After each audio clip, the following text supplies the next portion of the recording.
Bom, e o que foi então esse processo popularmente chamado de varilização, né? Então, foi um processo que gerou a vacina contra a varíola.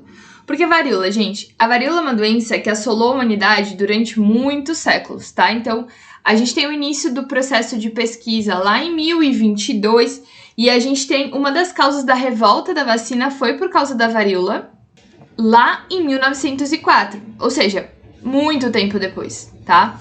Então, em 1022, na província de Sichuan, na China, uma monja percebeu que o sobrevivente da varíola jamais contraiu a doença novamente. Ou seja, se ele sobrevivia, ele não tinha doença. Com base nisso, ela passou a moer as feridas secas dos doentes. Olha isso, moer as feridas secas dos doentes. E soprá-las na narina de pessoas saudáveis. O processo nem sempre funcionava. Em alguns casos, a pessoa ficava gravemente doente. Em outros processos, era bem sucedido e a pessoa não contraía a doença. Então, meio que ela tentava, como as pessoas que contraíam a varíola, elas ou ficavam imunes, né, que a gente sabe hoje do processo de imunidade, produção de anticorpos e tal, ou elas morriam, ela achou que se eu inoculasse um pouco da ferida dos doentes na narina das pessoas e elas contraíssem, digamos, uma forma mais branda da doença, elas ficariam imunes. Errada ela não tava, né, só que atualmente isso seria meio complicado. Eu dou um vírusinho mal menos assim pra pessoa não, né, pegar a doença mais branda. Só que a gente não tem certeza se essa doença vai ser branda ou se ela vai ser grave, né? Com base nisso, ela passou então a moer as feridas e colocar nas narinas das pessoas. Então esse era o objetivo dela. Aí, né, esse método foi conhecido como variolização e se difundiu pela Ásia e Oriente Médio com um novo procedimento. Então, os pedaços das feridas dos doentes eram colocados em contato com feridas feitas na pele. Então, assim, inicialmente, ela injetava as feridas, né, os pedaços das feridas dentro do nariz. Não devia ser um negócio muito agradável. Depois, as pessoas, ao invés de injetar no nariz, elas começavam a fazer pequenos cortes na pele, catar a ferida do paciente e entrar em contato com aquela pessoa. Como é um vírus, né, tá na ferida do paciente, vai entrar em contato, a pessoa vai pegar ou desenvolver imunidade, né? Era isso que eles não conseguiam controlar naquela época. Bom, Edward Jenner, em 1749, né? Ele viveu ali entre 1749 e 1823. Ele era um médico que vivia na área rural da Inglaterra no final do século XVIII e ele conhecia e aplicava a varilização. Aí a grande questão. Mais de quase 800 anos depois da monja lá inventar esse negócio. Ou seja, eles ficaram 800 anos fazendo isso, tá? Ele observou que mulheres ordenhadeiras que haviam contraído a varíola bovina eram imunes à varíola humana. Ou seja, ordenhadeira, gente, é aquela mulher que vai tirar leite de vaca, tá? E às vezes a gente tem também a varíola bovina, tá? Não só a varíola humana. E aí as mulheres que contraíam a varíola bovina acabavam ficando imunes à varíola humana, tá? Sendo assim, ele usou a secreção das feridas dessas mulheres e inoculou em uma criança. Tá? Então ele pegou essa mulher que tinha ficado imune à varíola bovina, ele catou uma pedaço da ferida dela e inoculou na criança. O menino adoeceu, mas de forma menos grave. Depois de um tempo, ele repetiu a operação em um menino, né? No mesmo menino, e ele ficou saudável.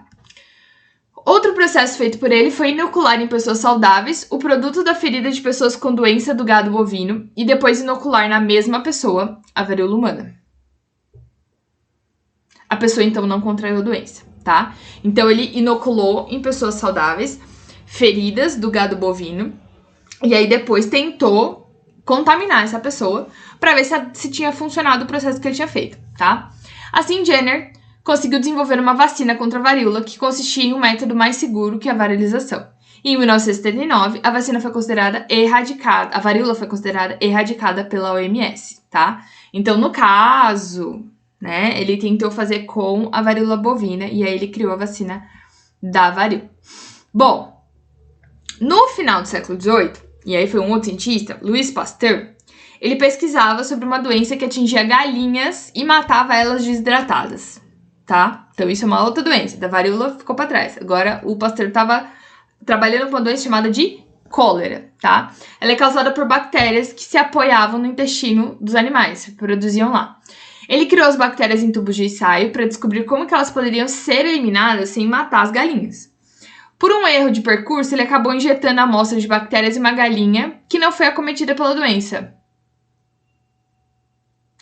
Ou seja, ele errou e conseguiu que o negócio desse certo, tá? Então, ele catou, provavelmente ele queria fazer um outro experimento, ele catou aquela cultura de bactérias que estava já há muito tempo lá envelhecida, inoculou na galinha e a galinha não morreu e não ficou doente, tá? Como ele achou estranho a galinha não ter morrido, ele preparou novamente uma cultura de bactérias e injetou na mesma galinha. E a galinha não ficou doente. Ele achou estranho. Novamente, não aconteceu nada.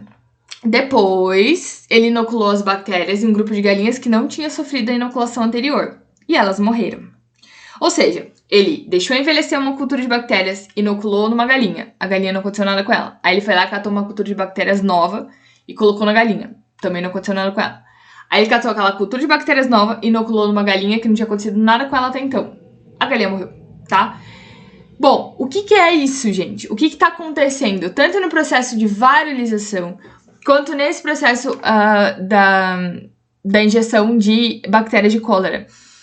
Uma imunização, tá? Que é o que acontece com a vacina hoje em dia. Óbvio que a vacina hoje em dia é testada, né? Não é feita assim nas coxas igual eles faziam antigamente, porque eles não tinham um método científico muito bem estabelecido, digamos assim. Mas o processo de vacina, ele segue mais ou menos a mesma ideia, tá? Bom, levando em conta os trabalhos de Jenner, ele acreditou que as bactérias poderiam estar atenuadas ou enfraquecidas, naquela cultura que ele deixou lá no canto sem muita importância. Mas ainda era capaz de gerar resistência nas galinhas. Para comprovar, ele realizou testes com uma bactéria chamada de antraz, que atinge o gado. Iniciando as bactérias enfraquecidas, ele percebia que o rebanho ficava imune. Então, o que ele fazia? Ele pegava um conjunto de bactérias, enfraquecia elas, deixava elas meio envelhecidas lá, né? Ou seja, meio cambaleante, inoculava no gado, inoculava nas galinhas. As galinhas reconheciam aquela bactéria, né? O sistema imune reconhecia aquela bactéria, produzia anticorpos contra, e aí quando ele inoculava o vírus ou a bactéria vivo, o sistema imune já estava pronto para atuar contra. E é justamente dessa forma, semelhante, que acontece a vacina, tá? Aqui no Brasil, o processo foi um pouco complicado. Por quê? No começo do século XX, na cidade do Rio de Janeiro, a gente tinha foco de duas doenças bem graves, que era a febre amarela e a varíola. A varíola matou 4.000 pessoas em 1904, o que fez o governador decretar a vacinação obrigatória incentivada pelo médico Oswaldo Cruz. Ou seja, ele disse assim, toda a população deve ser vacinada contra a varíola. Qual que foi o problema, gente? Eles falaram isso sem esclarecer a população, sem explicar por que você tem que ser vacinado. Qual que é o objetivo disso? O que acontece se você não for vacinado? Então, esclarecer a população. A população acabava tendo a casa... E assim, a população já não era muito... não tinha muito conhecimento científico na época, né? Então, assim, acontecia que as casas deles eram invadidas por agentes sanitários pra vacinar as pessoas. Era obrigatório, tinha que vacinar e tal.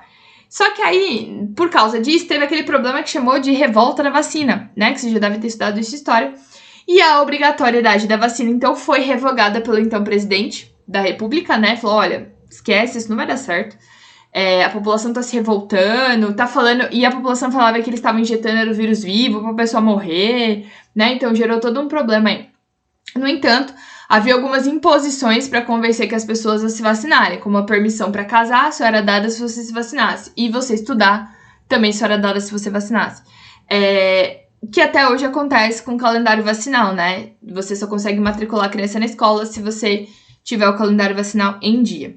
Com o tempo, o número de contaminados reduziu e a população, então, começou a se vacinar voluntariamente. Por quê? Porque explicaram para a população o que acontecia no processo da vacinação, tá?